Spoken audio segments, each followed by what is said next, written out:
तीसरा अध्याय। सेनापतियों सहित महिषासुर का वध।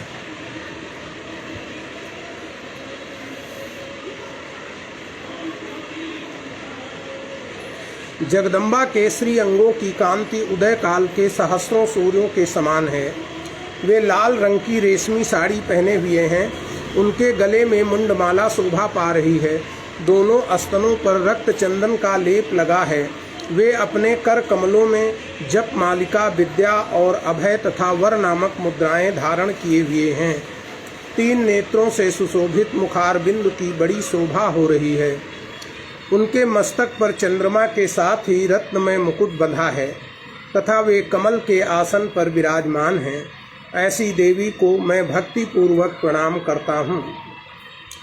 ऋषि कहते हैं, दैत्यों की सेना को इस प्रकार तहस नहस होते देख महादैत्य सेनापति चिच्छुर क्रोध में भरकर अंबिका देवी से युद्ध करने के लिए आगे बढ़ा। वह असुर रणभूमि में देवी के ऊपर इस प्रकार बाणों की वर्षा करने लगा जैसे बादल मेरुगिरी के शिखर पर पानी की धार बरसा रहा हो। तब देवी ने अपने बाणों से उसके बाण समूहों को अनायास ही काटकर उसके घोड़े और सारथी को भी मार डाला। साथ ही उसके धनुष तथा अत्यंत ऊंची ध्वजा को भी तत्काल काट गिराया। धनुष कट जाने पर उसके अंगों को अपने बाणों से बींध डाला। धनुष, रथ, घोड़े और सारथी के नष्ट हो जाने पर वह असुर ढाल और तलवार लेकर देवी की ओर दौड़ा। उसने तीखी धार वाली तलवार से सिंह के मस्तक पर चोट करके देवी की भी बाईं भुजा में बड़े वेग से प्रहार किया। राजन, देवी की बाह पर पहुंचते ही वह तलवार टूट गई। फिर तो क्रोध से लाल आंखें करके उस राक्षस ने शूल हाथ में लिया और उसे उस महादैत्य ने भगवती भद्रकाली के ऊपर चलाया। वह शूल आकाश से गिरते हुए सूर्यमंडल की भांति अपने तेज से प्रज्वलित हो उठा। उस शूल को अपनी ओर आते देख देवी ने भी शूल का प्रहार किया। उससे राक्षस के शूल के सैकड़ों टुकड़े हो गए। साथ ही महादैत्य चिच्छुर की भी धज्जियां उड़ गईं। वो प्राणों से हाथ धो बैठा। महिषासुर के सेनापति उस महापराक्रमी चिच्छुर के मारे जाने पर देवताओं को पीड़ा देने वाला चामर हाथी पर चढ़कर आया।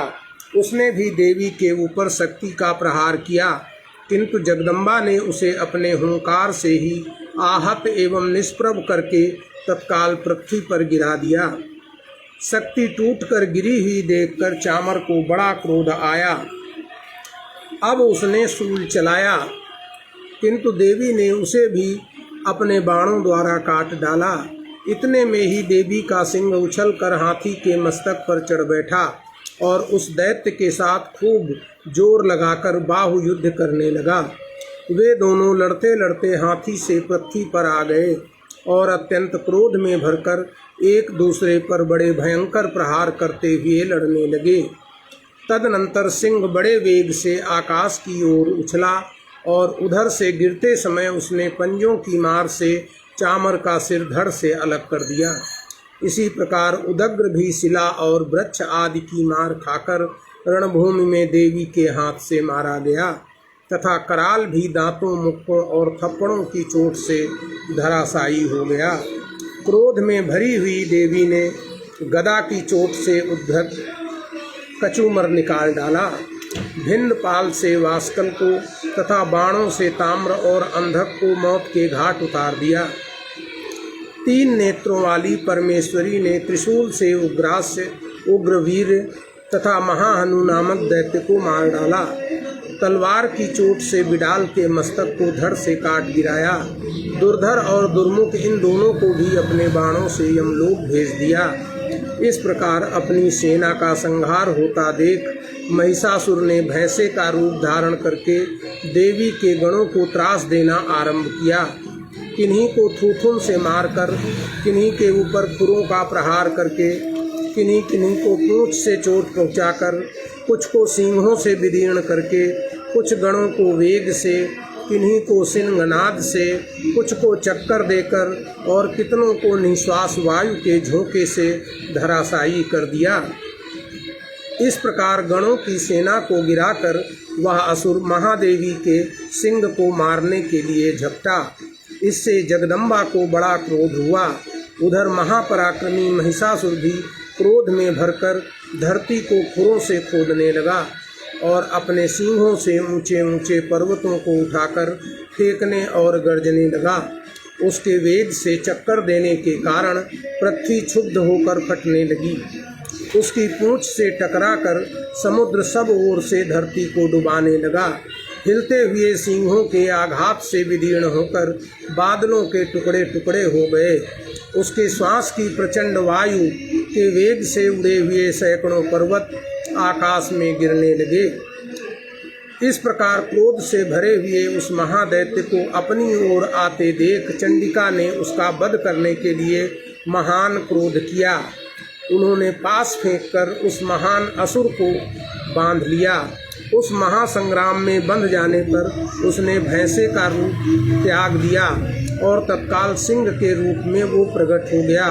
उस अवस्था में जगदम्बा ज्यों ही उसका मस्तक काटने के लिए उद्यत हुई, त्यों ही वो खड्गधारी पुरुष के रूप में दिखाई देने लगा। तब देवी ने तुरंत ही बाणों की वर्षा करके ढाल और तलवार के साथ उस पुरुष को भी भीन डाला। इतने में ही वो महान गजराज के रूप में परिणित हो गया तथा अपनी सूंड से देवी के विशाल सिंह को खींचने और गर्जने लगा। खींचते समय देवी ने तलवार से उसकी सूंड काट डाली। तब उस महादैत्य ने पुनः भैंसे का स्वरूप धारण किया और पहले की भांति चराचर प्राणियों सहित तीनों लोकों को व्याकुल करने लगा। तब क्रोध में भरी हुई जगन माता चंडिका को बारंबार उत्तम मधु का पान करने और लाल आंखें करके हंसने लगी। उधर वह बल और पराक्रम के मद से उन्मुक्त हुआ राक्षस गरजने लगा। उस समय देवी अपने बाणों के समूहों से उसके फेंके हुए पर्वतों को चूर्ण करती हुई बोली। बोलते समय उनका मुख मधु के मद से लाल हो रहा था और वाणी लड़खड़ा रही थी। देवी ने कहा, हे मूढ़, मैं जब तक मधु पीती हूँ तब तक तू क्षण भर के लिए खूब गर्ज ले और मेरे हाथ से यहीं तेरी मृत्यु हो जाने पर अब शीघ्र ही देवता भी गर्जना करेंगे। ऋषि कहते हैं, यूँ कहकर देवी उछली और उस महादैत्य के ऊपर चढ़ गईं। फिर अपने पैर से उसे दबाकर उन्होंने शूल से उसके कंठ में आघात किया। उनके पैर से दबा होने पर भी महिषासुर अपने मुख से दूसरे रूप में बाहर आने लगा और अभी उसका मुख से आधा शरीर ही बाहर निकल पाया था कि देवी ने अपने प्रभाव से उसे रोक दिया। आधा निकला होने पर भी वो महादैत्य देवी से युद्ध करने लगा। तब देवी ने बहुत बड़ी तलवार से उसका मस्तक काट गिराया। फिर तो हाहाकार करती हुई दैत्यों की सारी सेना भाग गई तथा संपूर्ण देवता अत्यंत प्रसन्न हो गए। देवताओं ने दिव्य महर्षियों के साथ दुर्गा देवी का स्तवन किया। गंधर्वराज गाने लगे तथा अप्सराएं नृत्य करने लगीं। इस प्रकार श्री मार्कंडेय पुराण में सावर्णिक मनवंतर की कथा के अंतर्गत देवी महात्म्य में महिषासुर वध नामक तीसरा अध्याय पूर्ण हुआ। हर हर महादेव।